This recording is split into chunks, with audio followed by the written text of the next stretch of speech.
Olá pessoal, estamos de volta com a nossa 18ª aula. Eu sou o professor Cleives, trabalho com os sextos anos. Nós vamos falar sobre a quinta parte da nossa aula, que trata das manifestações artísticas e mítico-religiosas, tá? Fazendo um paralelo com o presente, e que envolve a Suméria, Egípcia, Fenícia, né? Os hebreus, os maias, incas e astecas, certo? E hoje nós vamos falar sobre os persas, né? Se tem notificação desses povos a partir do século XX, né, antes de Cristo. Né? Eles são povos que migraram, né, da região sul da Europa, né, são povos indo-europeus, tá, para o Planalto do Irã. E aí nós vamos ter um mapa, observe esse mapa, que nós vamos ver aí a parte do reino dos Medos e a parte sul, na cor laranja, né, o reino dos persas, né. Então, vamos falar aqui sobre a unificação. A unificação persa, tá? O rei dos Medos, Ciaxares, né, que viveu de 625 a.C. a 585 a.C., ele dominou os persas e unificou os reinos. Então, os sucessores não conseguiram dar continuidade à unidade política. Em 559 a.C., Ciro II, né, o rei dos persas, ele tomou o poder, ou seja, ele tomou o poder e unificou novamente os dois reinos. Aqui nós vamos ver, vamos voltar aqui um pouquinho, vamos ver a imagem de Ciro, tá? A expansão e o Império Persa. O crescimento populacional criou a necessidade de ampliar as fronteiras do reino, tá? Em busca de terras férteis para a produção de alimentos. Então, com isso, eles dominaram a Babilônia, libertando os hebreus do cativeiro, né? Também dominaram a Fenícia, a Síria e a Palestina. A expansão territorial foi caracterizada pela tolerância em relação à cultura ou à cultura dos povos conquistados. Permitia-se a continuidade das práticas religiosas e comerciais, concedendo-se certa autonomia aos dirigentes locais. Em troca, se exigia apenas, né, homens para o exército e alimentos, além de metais e impostos, né? Aqui nós vamos ter uma carruagem persa, né, pessoal? Não é uma biga, né, porque ela não é uma carruagem de guerra. Vamos falar aqui um pouco sobre a Pérsia primitiva, né? A conquista de Ciro Grande, tá? Que começou em 550 a.C. e foi até 529 a.C. Observe aí a região que cabe à Pérsia, né? Seria essa parte laranja, né? Então, qual foi o território que ele conquistou? Todo esse território que está na Colilás, tá, pessoal?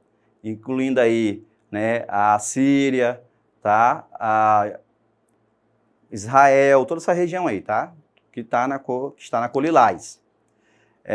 Aqui vamos ver as conquistas de Cambises, né? Que foi de 529 a.C. até 522 a.C. Então, observem que o que está destacado na cor laranja, que cabe ao Egito, né, e parte da Arábia ali, foi o que Cambises conquistou, anexou ao território medo-persa, né? E aqui vamos ter as conquistas de Dário I, o Grande, né? Que foi de 522 a.C. até 486 a.C. Então, toda a parte que está na cor verde, né, desde a Trácia até ali parte da Índia, vocês observem, foi o que ele anexou esse território. Então, ficou um território enorme, né, pessoal? Porque todos os territórios da Mesopotâmia ali, os antigos reinos, foram dominados pelos persas. E aqui nós vamos ter, destacando melhor, né, a parte laranja que foi conquistada por Dário, né, essa cor mais amarelada, né, no mapa, que foi conquistada por Cambises, e essa parte verde, que foi uma extensão bem maior, né, que foi conquistada por Ciro, tá, pessoal? Ciro Grande, tá? Então, Dário I é a organização administrativa do Império Persa. Então, foi em seu reinado que o Império atingiu a sua máxima extensão. Ele criou as satrápias, né? E isso corresponde ao quê? As satrápias são 20 províncias, ou são províncias, né? No total de 20 províncias, com pagamento de impostos proporcionais à riqueza, tá, pessoal? Que cada habitante possuía. Então, eram governadas pelos sátrapas, né, que são chefes locais, tá? A fim de controlar as ações dos sátrapas, ou sátrapas, tá? Nome complicado, e de fiscalizar a arrecadação de impostos, Dário I designou para cada satrápia, ou sátrapia, né, homens de sua confiança como chefes militares. Esses homens eram conhecidos como olhos do rei. criou um sistema unificado de impostos, construiu uma rede de estradas pavimentadas que ligava o território à Mesopotâmia, à Palestina, à Fenícia e ao Egito.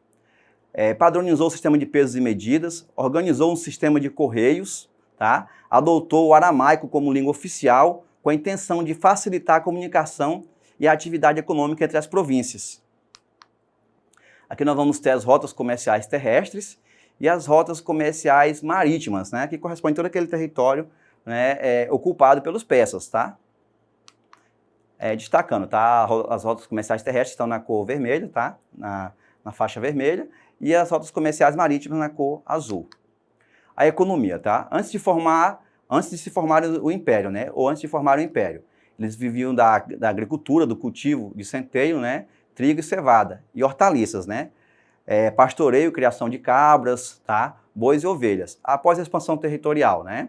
Então eles viviam do comércio, com caravanas, né? A criação da moeda, o dárico, e também a partir do artesanato. Aqui nós vamos ter algumas moedas, né? Por exemplo, a moeda do dárico, né? A religião e a cultura. Então, a difusão da língua aramaica, tá, pessoal? Também da tapeçaria persa. A influência de outros povos também é notada nas construções de palácios, de monumentos e no artesanato. Aqui nós vamos ter a arte persa, que constitui uma grande produção de tapetes, né, que são utilizadas não só como com seu propósito natural, como também estão emoldurados, né, nas paredes. Tá? Vamos ter aqui os baixos relevos, destacando as guerras, né, as batalhas deles, os grandes feitos dos persas. A influência de outros povos é notada nas construções de palácios e também em monumentos. Inicialmente eram politeístas, tá? Eles cultuavam as forças da natureza, e aí surgiu aí o Zoroastro, né? Ou Zaratustra, tá? De 625, né? Que nasceu em 625 e viveu até 551 a.C. Ele foi o responsável por uma reforma religiosa, né? Então ele criou o zoroastrismo, tá? Seu fundamento está no livro, né? Zen de Avesta, tá? No livro Zen de Avesta, escrito pelo próprio Zoroastro. E nós vamos ter a representação do Zaratustra, tá? Zaratustra, tá? Que é o mesmo Zoroastro, tá? De acordo com o zoroastrismo, o universo seria regido por dois deuses, Hormuz, também é conhecido como Ahura Mazeda ou Osmad, tá? Deus do bem, tá? Representado pelo fogo. E vamos ter Arimã, que é o deus do mal, representado por uma serpente. Então, o conflito entre esses deuses representaria a luta entre o bem e o mal.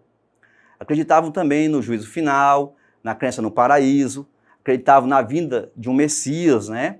Algumas das características da religião persa são encontradas em outras religiões, como o judaísmo, o cristianismo, tá? E o islamismo. Então aqui, pessoal, vamos ter o Templo do Fogo, né? Que servia para glorificar Hormuz, né? Ou Ahura Mazeda, ou Ormazd, como ele também é conhecido, que é o Deus da verdade, né? O Deus do bem deles. Aqui vamos ter o Faravahar, tá? Ou Ferohar, que é a representação da alma humana antes do nascimento e depois da morte. Tá? É um dos símbolos do chamado zoroastrismo, né? Da religião, né? Persa. Tá? A decadência do Império Persa ocorre a partir das guerras médicas, né? E a partir do momento do governo de Xerxes, né? E também de Dário III, que começa a acontecer a decadência do Império Persa. Eles foram derrotados pelos gregos e em seguida por Alexandre o Grande, na invasão macedônia, tá? Então vamos ter aqui uma representação da imagem do rei Xerxes, né? E também aqui de Dário III. Agora, pessoal, a gente chegou ao final da aula e vamos ter um exercício para complementar, tá? Com 3 questões, certo? A primeira diz o seguinte: o soberano dividiu o seu império em províncias, chamadas satrápias, sendo a terra considerada como propriedade real e trabalhada pelas comunidades. Estas características identificam então, letra A, Império dos Persas durante o reinado de Dário. Letra B, Império Babilônico durante o governo de Hammurabi. Letra C, o antigo Império Egípcio durante a dinastia de Quéops. Letra D, né, Reino de Israel sob o comando de Davi. Então, observem bem, daqui a pouco a gente vai observar, né, a resposta correta e ver quem acertou em casa, né? A questão 2. Pode-se dizer que um dos elementos fundamentais da religião persa na antiguidade, após Zaratustra, letra A, o politeísmo, caracterizado pela prática da adoração dos ídolos zoomórficos nos templos religiosos. B, o caráter local do culto, já que cada região possuía suas próprias divindades supremas. C, o dualismo representado pela oposição entre o princípio do bem e do mal. Letra D, a estrita obediência por parte de toda a população dos preceitos religiosos contidos nos Vedas. E aí, pessoal, analise, né? Lembre, recorde-se da aula para você procurar a resposta correta, tá? Aí a questão 3, né? A festa do fogo é um dos rituais da antiga religião persa, o zoroastrismo, e representa uma homenagem a Ahura Mazeda, o deus do bem, da luz, que é e era, né, contraposto ao deus Arimã, representante do mal, das forças das trevas. O culto do zoroastrismo não requeria templos e seus fundamentos ficaram registrados num livro sagrado conhecido como, letra A, Corão, B, Torá, C, Mahabharata, tá? D, Zend-Avesta. Agora sim, pessoal, vamos observar as respostas, né? A questão 1, quem respondeu a letra A acertou, né? Seria, né, repetindo a questão, né, o soberano dividiu o seu império em províncias, chamadas de satrápias, sendo a terra considerada como propriedade real e trabalhada pelas comunidades. Essas características identificam o, então seria a letra A, né, Império dos Persas durante o reinado de Dário. A questão 2, pode-se dizer que um dos elementos fundamentais da religião persa na antiguidade, após Zaratustra, então quem respondeu a letra C, né, acertou, o dualismo representado pela oposição entre o princípio do bem e do mal. Então essa é a resposta correta, tá? E a questão 3, né, a festa do fogo é um dos rituais da antiga religião persa, o zoroastrismo, e representa uma homenagem a Ahura Mazeda, o deus do bem, da luz que é e era, né, contraposto ao deus Arimã, representante do mal, das forças das trevas.